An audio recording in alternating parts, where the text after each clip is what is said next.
ইরানের হামলায় ঝাঁঝরা হল মোসাদের সদর দফতর।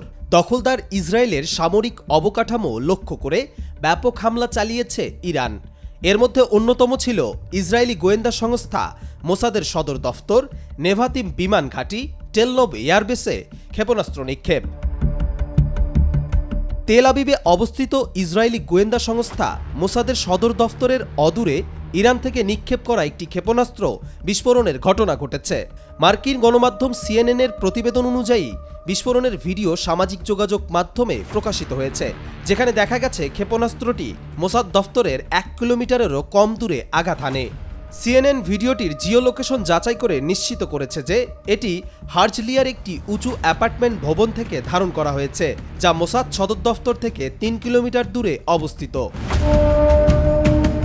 আরেকটি ভিডিওতে দেখা গেছে একটি পার্কিং লটের কাছে ক্ষেপণাস্ত্রের আঘাতে বড় গর্ত সৃষ্টি হয়েছে। এই গর্তটি একটি সিনেমা কমপ্লেক্সের মাত্র কয়েকশো মিটার দূরে অবস্থিত।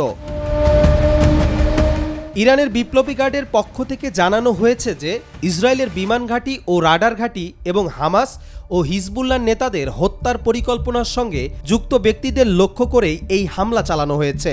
ইরান দাবি করছে যে তাদের এই হামলা আন্তর্জাতিক স্বীকৃত প্রতিরক্ষা ব্যবস্থার অংশ। হামলার পরপরই বিভিন্ন সোশ্যাল মিডিয়ায় প্রচুর ছবি ও ভিডিও প্রকাশিত হয়েছে, যেখানে ক্ষেপণাস্ত্রের আঘাতে গভীর গর্ত ও ধ্বংসাবশেষের চিত্র দেখা গেছে। কবির চৌধুরী জয়, মাই টিভি।